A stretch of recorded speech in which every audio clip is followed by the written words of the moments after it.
bwe mwagoba bwana Ojambo mwamugobereka mocha bwana Ojambo teyakola complain eno yonna egamba mu nti nze nzira ku buyinza ku mpaka. Lwaki Muddu Awulira mwamugoba ku buyinza ate lwaki yabuddako ku mpaka? Tukino ekyamawanga tekivudde waffe Kayunga kiri kuva waggulu mu government ya NUP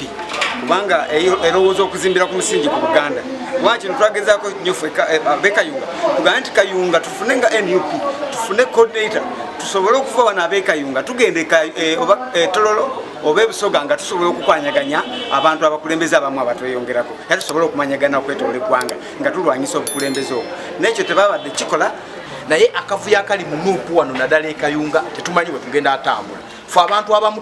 tulekera famire zaffe ne tutambula ebigere. Abantu abamu baafa lwa NUP. Ate eddakiika emu tetunayisa wadde akatayi wadde ewiiki esatu Muddu Awulira ayise kabinenti emukkiririzaamu yonna nga ffe abamuwakanya tetuliimu tubasanze bateesa okuzzaako Muddu Awulira. Ebadde eteekeddwa okujja wansi etegeere Kayunga nga Kayunga etambula etya era obukulembeze bwe tulimu nga butukolera okumanya nti tulina obukulembeze okugaziya Kayunga okubeera awamu. Naye kino kyekola ereese entalo mu Kayunga okutematemamu kubanga tusobola kuba nti yimiriza oli omwezi gwe gumu ofiisi yemu eyo ate ne ofiisi yemu era neereeta ate omulala. Kyanzuula nga omukulu oyo yali asiiwuusa empisa nebisalawo okumuwumbuza ne bakwasa omukulembeze waffe oyo omulundi ntwenyumirizaamu lwa tulinamu essuubi nti naleero nsangiddwa waliwo mpisa eti waliwo mitingi eri eno ku ofiisi ngeze tuukawo sanze embeera empadde okwewuunya kubanga juzi twakavako mwoca waliwo obuzibu bwatuuka ku Muddu awamu ne bakama be kati bamuyimiza okumala mwezi gumu naye tugeze tuuka leero nga waliwo atakabinja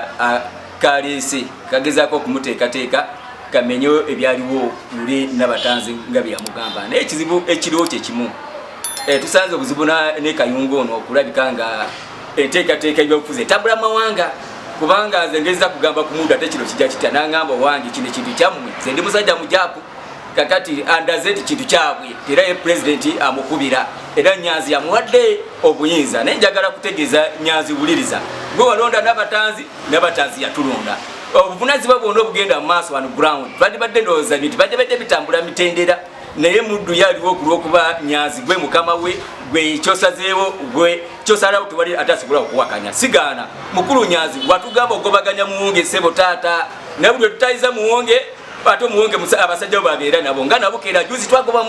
muwonge ku lumbe tugobye omusajja aligenda ate nabukeera aveere nga mwagi nga mwahaga ekyo kitegeeza ki omusajja Omuddu kwegala nyo gwasiiba naye kati simanyi kye kigenda mu maaso okuba nti ebintu bire birimu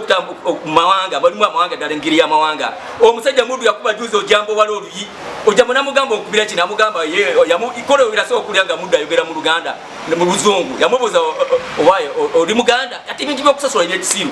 bwere wakati okumanti ebintu birimu engeri yakuba Ojambo tubone ekyona kyayogerwa wadde okutuuza miitingi naye omuntu afaana bw'atyo juzi yalangira Nabatanzi namuvuma ate kebavudde ate ne bataasa kuboogera kati simanyi omuntu ng'oyo omuntu omuzibu bw'atyo simanyi kyekigenda amaaso bakulu bamukoleraani ali awo nti ye ekibiina kyabwe kibubaganda kyekyokka kyaize statement bamukamwake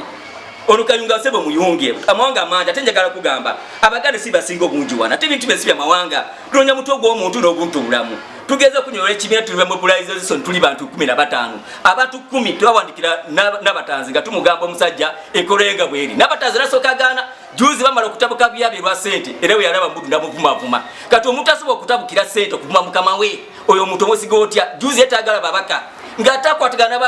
abaka lwamala omuwa ssente kati saa zino bafuka bamukwano kati omuntu alowooza mu ssente ng'oyo omuwate okulembeza ekibiina ekyamaanyi Muddu eno mu Kayunga eno gye mulaba era n'abali mu lukiiko batono nnyo wabula banywanyi bebeerere balese mu lukiiko luli bali neso si bantu abali mu lukiiko alese abasinga okubeera abali mu lukiiko mikwano gyabwe bendabyeyo abali mu kiiko ndabyo batono nnyo twakitegerako nti Muddu Awulira yasuulawo obukulembeze ssentebe acting ssentebe olukiiko luno yalutegeddeko teyalutegedde ekyatuwadde n'okwewuunyisa omuntu gwe balekera entebe n'okumala omwezi nati yategedde meeting eno bawuliwo batugambe ti order from above Nyanzi kati simanyi Nyanzi kyeki mu nteekateeka za pati bwatu batugambye kati nga bwe musazeewo ki ffe tetulina kyakusalawo okusalawo Kayunga muyunga abantu bakayunga bagezi ekyokola abakimanyi manyi bo bategeera kino kigenda mu maaso bakiraba era okusalawo kiri banakayunga balina okusalawo nti disitulikiti yabwe etambula etya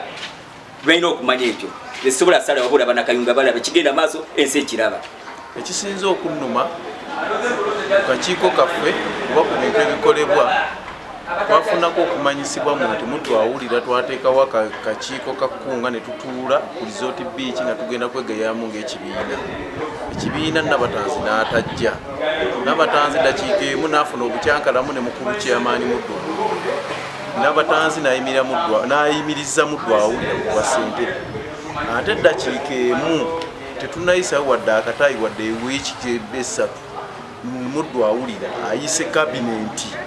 emukkiririzaamu yonna nga ffe abamuwakanya tetuliimu tubasanze bateesa okuzzaako Muddu Awulira. Twagala okubuuza ekibiina kya NUP Mwami Nyanzi wajjanga mu kalulu eno ng'era otewote obudde n'ojja eno mu kampeyini. Lwaki temutta budde mujje Kayunga mujjewo ensonga zino ezikwasaganya ebintu bino? Ekipadde ekituwadde okwenyamiza okujja leero ne batukubira amasimu nti tujje mu meeting nga tumanyi meeting eriwo tugenda teesa birala. Tugeza okutuuka ku meeting tutudde meeting ebintu agenda gye batwanjulira ate yakukomyawo Muddu Awulira eringa kwegamba abano bantu ba Muddu Awulira bagezaako nnyo okumukomyawo ku ntebe. Olwedde baali bamuyimiriza Muddu Awulira olw'empisa ensibuufu ze yalaga. Mukama waffe Nabatanzi yayimiriza Muddu Awulira naye twewunyiza olunaku olwaleero lwe batuyise meeting ate ne tudda mu buvuyo nga ate olwedde bayimiriza Muddu Awulira nga saa zino tubadde ne ssentebe omupya Nsamba gwe tumayinga ye ssentebe waffe gwe batukwasa Mukama waffe Nabatanzi gwe yatukwasa gwe tuba tutambula naye akavuyo akali mu NUP wano naddala Kayunga tetumanyi we tugenda atambula. Ffe abantu abamu tulekera famire zaffe ne tutambula ebigere. Abantu abamu baafa lwa NUP naddala kati nga ssentebe waffe bayali omulonde Fefe Kaserubogo ffe tuvudde mu lukiiko tetukizeganyiza na ndowooza yabwe kubanga ffe tumanyi ssentebe waffe yensamba saawa zino. Nabatanzi yatuwa omwezi gumu nga ssentebe omupya gwalunze yakyatufuga ate saawa zino baagala kuleeta Muddu Awulira omwezi ogumu. Kiki ekibaluma omwezi ogumu ssentebe ono okumaliriza emirimu gye ne tutuula ne tulonda ssentebe?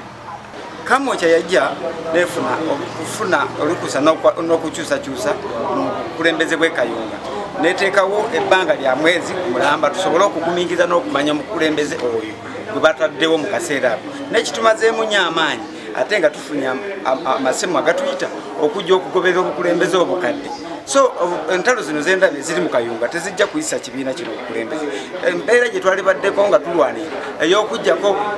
nakyemalira kwe tuliko twali badde nga kyekibiina omulamwa bwe kiriko. Kamwokya ebadde eteekeddwa okujja wansi etegeere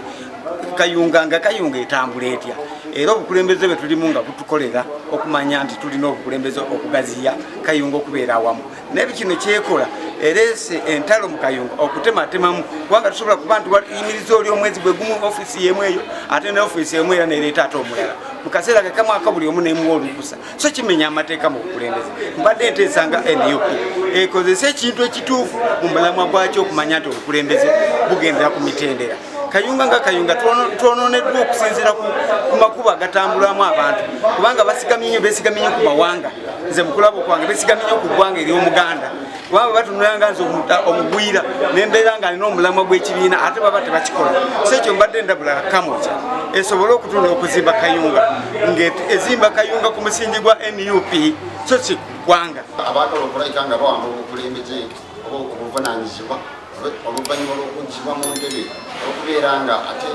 eri ekitebe kyazuula nga omukulu oyo yali asiiwuusa empisa nebisalawo okumuwumbuza ne bakwasa omukulembeze waffe oyo omulundi ntwenyumirizaamu oba tulinamu essuubi nti agenda kuweereza n'okumakuma bannakayunga. Nze juzi kye nalaba ntala oyo muzaŋŋanda kyamaani waffe oyo omupya gwe baatuwa juzi weeta meeting esookera ddala nalabira ddala nga mutuufu mugazi